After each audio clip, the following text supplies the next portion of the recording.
In the last video I did yesterday, someone in the comments asked that I do again a discussion on the merits, I guess the demerits, etc., of socialism versus capitalism. And I thought that's a great idea. These are things that I like discussing, that I like having discussions about, I like talking about it. I find it very interesting because to me, a lot of these concepts, a lot of these ideologies are what is there at the base below what we see in our society. They're the foundations of the economic systems, of the social systems that we see in present day. And these theories, these thoughts have a history, and understanding the history of them helps us to understand how they work even in the present day, to get a good picture of them. So if this is the kind of content you would enjoy, drop a like, hit that like button, tell me what you think in the comments. Whatever you think, drop that comment there. If you are not yet subscribed, now would be a good time to subscribe, and let's jump into this, a discussion on some of the merits and demerits, I guess, of socialism versus capitalism. And in there, of course, we'll be talking about communism too. And I think to really get an understanding of most of this, you have to go back to history. And I mean, obviously, this isn't going to cover everything to do with the history and the facts on the issue. It's just a general discussion. The ideals for these discussion, I think, would be to have someone to discuss it with, not just putting it out there as a monologue, but nonetheless, we'll cover much of the issues. I think to get back to the beginning of this, we have to go back in history to the beginning of the ideas of socialism. And I think most of those ideas, at least in their present form, would have begun with one Karl Marx. Back in the 1800s in Germany and England, he was a philosopher. And his idea, he came up with the idea of understanding capitalism. He was the one who coined the term capitalism. So usually when I'm speaking about in preference of socialism with capitalism, if I'm speaking about my preference to capitalism, I wouldn't even call it capitalism, because that's the term that socialists have for this. I would consider it the free market, freedom in the market, where you have the property rights, where people could own what they have. That's one of the main parts, property rights. And then with the individual property rights, each individual has the right to trade their property freely on the market. So you have that free market system. But the capitalist form of it was coined by one Karl Marx. And if we are to really understand the whole concept surrounding this, I think you need to go back in history to look what he was experiencing at that time.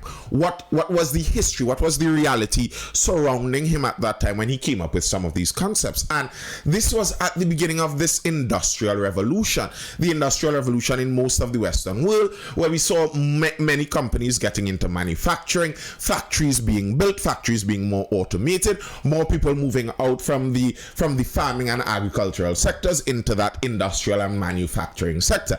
And for someone like Marx, looking out at this world as it's being created there, what you would notice is that these industrialists, these people with the capital, with the money to start these factories, compared to the workers, it's a class above. It's pretty much impossible, if you are a daily paid worker inside of a factory, to dream that someday you're going to work in this factory enough to make enough money to buy a factory of your own. And this is a problem I find with capitalism also. The reality of capitalism is, before you could join the market to start this free trade, this free market behavior, you have to have some capital. And the amount of capital you need is kind of like a barrier to entry before being able to really be a capitalist. So if you don't have enough money to use your capital to go out there and make things happen inside of the system, you're working for wages, a daily paid wage worker, and all of your wages are accounted for in terms of making sure you survive. Then you have no capital to really function in this capitalist system like a free individual inside of it working in the free market. That's understandable. And if you look at it from, especially in that era during that time, you're looking at it, this insurmountable challenge. These capitalists at the top have all the power, while the workers at the bottom have none really, because they cannot build enough capital to get power inside of this system. And that's from the historical perspective that Marx would have been speaking about. And if you understand that perspective, if you understand that context, the idea that the people with the power, the people with the numbers, the unions, the idea that they should take more power from the capitalists make a lot more sense. These people, this one man owning this one factory, he has the capital to start the factory and all of that, yes, but now he could pay us whatever he wants. He could pay us slave wages because he alone has the capital. We have no power in the system. So what we need is we need to use our numbers as the power. We need to come together, and as we come together, we recognize there's power in numbers. And the whole unionizing thing, some of it sprung out from this socialism and Marxism style of thinking where you get the power in numbers. And then when you have this power in numbers, if you look at it from this whole societal wide point of view, now a lot of it starts to make more sense. From him according to his ability to him according to his need. That's kind of the idea of socialism. So yes, we are all working. Remember, the context of this is we are all working for low wages to the industrialists anyway in the 1800s. That's when Marx is speaking about. And seeing as we are all working for low wages anyhow, we're all working very hard and making very little money. Here's what. We take the extras that these capitalists are taking and spread it up among the citizens. I am working for it anyhow. That sounds like a beautiful idea to me. And in the historical context, as I'm saying, I understand it. However, I think a lot of this stems from an incorrect view of mankind, and that's why it's very difficult for me to buy into so many of these socialism and communism points of view. I think it comes from an incorrect view of mankind. A lot of the Marxist view of mankind comes from an earlier French philosopher, Jean-Jacques Rousseau. He was there in the 1700s, part of that Enlightenment era where many people were looking to the idea of logic, making sense. Things must make sense, and they were discussing universities were being created, all of that good stuff in the 1700s. And one of his core philosophies that lasted through time was this statement. With the famous phrase, man is born free, but he is everywhere in chains, Rousseau asserts that modern states repress the physical freedom that is our birthright and do nothing to secure the civil freedom for the sake of which we enter into civil society. Legitimate political authority, he suggests, come only from a social contract agreed upon by all citizens for their mutual preservation. So, what they were discussing was the social contract. What should we expect when we are in societies? What do we expect from the society in general?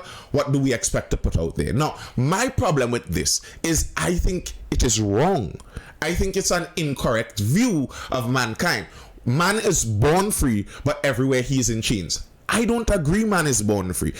This concept makes us believe that the difficulties that mankind face are caused by society. This is the grounds behind everything is a social problem in modern times. When you hear people talk about this is a social problem and you blame society for this and this is society's fault, it was this man. This man was the beginning of blaming society for the problems because man is born free. So anytime there's a chain on man, it has to be put there by society. The problem with that is it creates philosophies, it creates ideologies, it creates groups that have a thinking that in order to better society, what we need to do is deconstruct society, peel back against society. So regularly when you hear about, I don't know how many of you pay attention to US politics, etc., and you hear things like critical race theory, and they come from critical theories in general, and critical theories come from Marxist theories in general.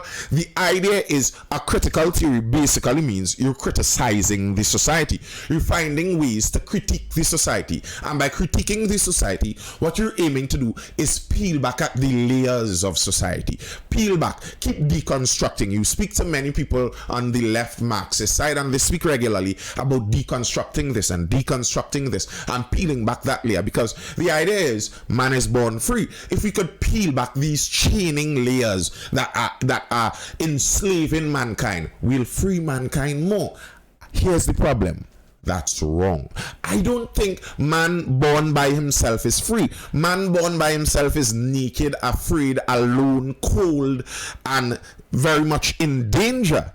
You see, I don't think society is chaining man. Society is scraping man up from the dirt, from that naked, cold and afraid zone, from that area. Society is attempting to build, with lots of errors included, attempting to build safety, build a wall, build something to soften the ground, build something to shield the rain, build something to shield the sun. That's what society is attempting to do. Man is born imperfect and struggling, and society is attempting to build up around man some buffers to protect him. And here's the problem: when you have a belief like this, that society is the chain, and what we need to do is undo the chain, peel back this, undo this, deconstruct this, what you end up having is people deconstructing the society that is actually protecting us. You look in the United States right now, and there are many younger people hopped up on Marxist and leftist ideology, obsessed with deconstructing their society, not understanding this society is layers upon layers upon layers of protection, protecting you from the reality of naked and afraid out there. You see, that's why most of the times this leftist kind of thinking could only be developed even in the 1700s with Rousseau and in the 1800s with Marx. This could only be developed on the corpses of something already widely built up. I don't think any tribe facing the brutality of nature is going to have the belief of Rousseau, that man is born free and everywhere you look he's in chains. No.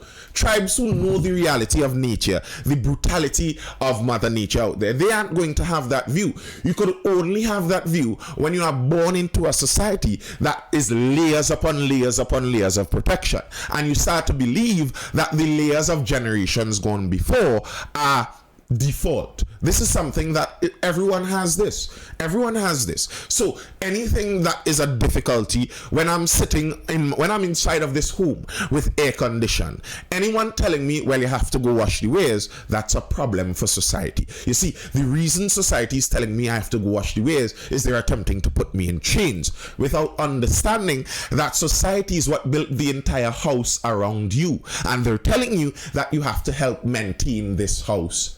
And right there's my problem with the leftist, socialist, communist side of thinking from the core aspect, from the ideological aspect. I think from the seed, from the base of it, it is wrong. There's this idea that you peel back enough of the layers of society and you're going to get the perfect man. I think that's wrong. The second part I think is wrong is that in looking at the solutions in socialism, they're materialists. You see, besides society chaining people up and inhibiting people's freedom, the next side that they believe is that if something is wrong with someone, it's because they're lacking something somewhere along the line. So in order to make the perfect society, what we need to do is make sure that the persons get all the needs that they want. You know, if this person has enough food, if they have shelter, if they have education, then there will be nothing wrong and society would be perfect. I disagree with that materialistic view of mankind. You could give people enough of anything and that's not going to make them into the perfect being. That's that part. And then the other side to that is the blank slate theory that encompasses all of this. Blank slate meaning that they believe humans, mankind, is born as a blank slate, and what happens to them, it's nearly all nurture, no nature. What happens to mankind as they grow older, as they experience different things in society, that's what trains them that way. So if someone is a criminal in society, it's not necessarily their fault. That was society, the training of society, that caused them to do that. If you make sure that they are educated, if you make sure that they have enough resources, you make sure they are fed, this person will not be a criminal. And I think, again, that is wrong. I think if you look around at mankind, the accusations they throw at capitalists prove that is wrong. They accuse billionaires of being greedy and wicked, but these billionaires have all of their needs met. So what are they greedy and wicked for?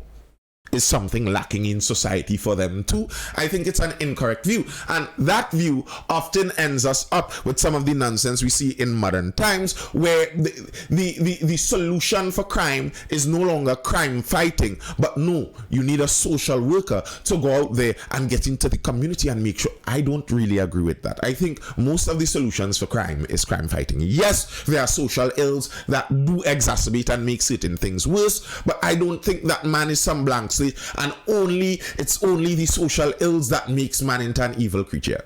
I don't think that is true. I think the evidence of history bears out that all of that is wrong. And from the base side of socialism, leftism, Marxism, I think it is wrong because of that.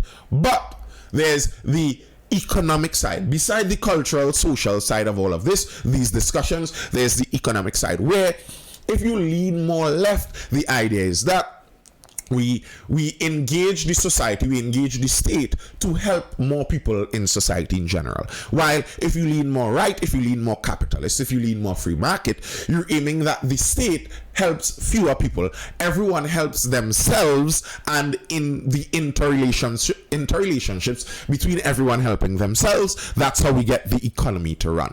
And now we're talking about economics, away from the social side of it. And when we're talking economics, it's hard for me to jump on plainly one side or the other, because there's a balancing act there. Here's the reality.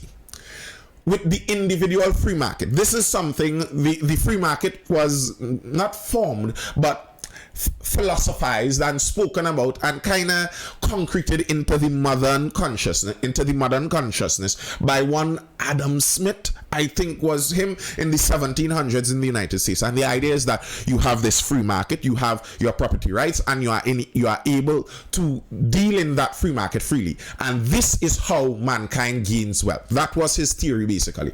And I think that has proven true throughout time. If you look at China raising most of their people out of poverty within the last 30 years, how they did it is they enacted aspects of the free market inside of China. You have the rights to your property and you have the rights to trade your property. That's generally the free market, and that's how people gain wealth. The idea is this: if my service is mine, if me speaking to you is my service, I own this, I could trade this with you if you think this is something desirable, and you could pay me for it.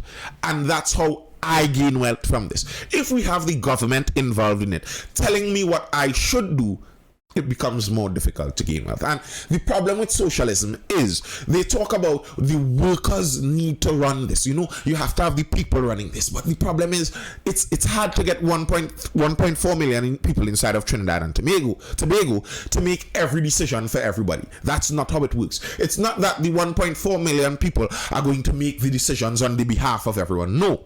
You're going to elect a leader and they're going to make the decisions. And social policies, leftist policies, where the general aim of these policies is we go out into society, collect resources from most people in society, and then we redistribute those resources in our society to the people that have need for it. There are many different ways we do that. There are social programs, of course, where if you're poor, if you're struggling, if your family is in difficulties, you appeal to the state and the state helps you. That's one. Then there are things like free education, where we take money from everyone in society and then we pay for the education of everyone in society. That's a kind of socialist leftist program. Then there's free healthcare, where we collect money from everyone in society and then we pay for the healthcare of everyone in society. Well, not everyone who needs healthcare in society. These are leftist style programs, and the balancing act is there too. For me, I am very tempted to say, let's throw away all of these kind of help programs and policies. Throw away all of them, because what they end up being very often is the politicians go out into society, take the money from society. So let's say the politicians take 50 billion from the general society, and they say we're going to use this 50 billion to help everyone in society. And then they pocket 20 billion and use 30 billion very ineffectively to kind of help some people in society. So my thing is, you know what? forget about this. Don't give the politicians any money. Let that 50 billion stay within the society, and everyone is going to independently decide how they spend their money. The concept being, if you have $20, who do you think would spend your $20 better? Do you think you would spend your $20 better, or do you think the government would spend your $20 better? And I think you ask the vast majority of people, and they would say they believe they would spend their 20 better. But here's the balancing act. I kind of say forget it all, but here's the balancing act. Even the badly spent money that the government spends, while they steal some and misplace others and all of that, that badly spent money is keeping some people alive and healthy. There are some people depending on this government that is spending money horribly. They're depending on them nonetheless. And if you say, okay, well, the government is wasteful, we're going to forget about this, leave it all to independent people, then you're going to end up with some people in your society that are falling through the crack. And even if you're a selfish person saying, I don't care, if someone falls through the crack, then that's on them. Grow some size so that you don't slip through those cracks so easy. Get some weight. I understand. Okay, you're selfish. Right. In societies though, because we all exist here physically together, if the society has too many people falling through the cracks, people that fall through the cracks don't just go silently without a complaint. Generally, you end up with societal ills. So by society coming together to help people, it's not just a matter of helping people for helping people see out of the goodness of your heart. It's a selfish thing too. You're helping people because helping those people help you. It helps to keep your society stable. So that socialist leftist side has that side to it too. While I am thinking, okay, if you leave this up to everyone, you get away from the government and the politicians stealing. But if you leave it up to everyone, you're going to end up with some people struggling. And the idea that you hear from people who lean more towards the free market side, there are some people lean totally free market capitalists to the side where it's anarchy. You have nearly no government, and each individual has to make relationships with everyone else. People make that sound like something ridiculous, but when you think about it, the world runs in anarchy. All of the countries deal with each other on an anarchic basis. Trinidad and Venezuela, there isn't a governing body really and truly. Well, kind of the United States, but technically speaking, there isn't a government of the world running the relationships between Trinidad and Tobago and Barbados, etc. So everyone has to make their individual relationships. Some people believe that could work on an individual countrywide basis. People ask, how would roads be built? I have a little farm going, and the farm is in those agricultural roads. They aren't very good condition, but halfway to my garden, there's a business place there, kind of out in a more remote area.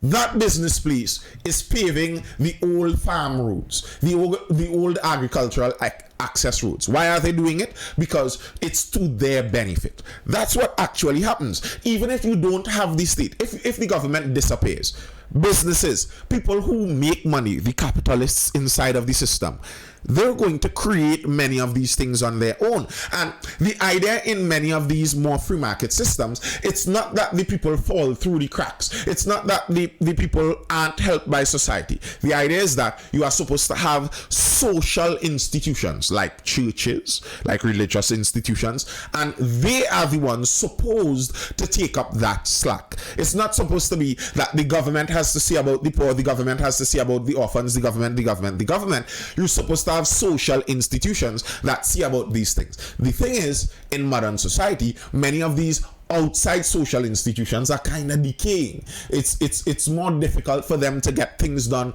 in general society. The state keeps getting stronger and stronger, and this is kind of the issue when I look at the balance. Because if you're asking my view, which extreme should we go? Obviously, none of the extremes.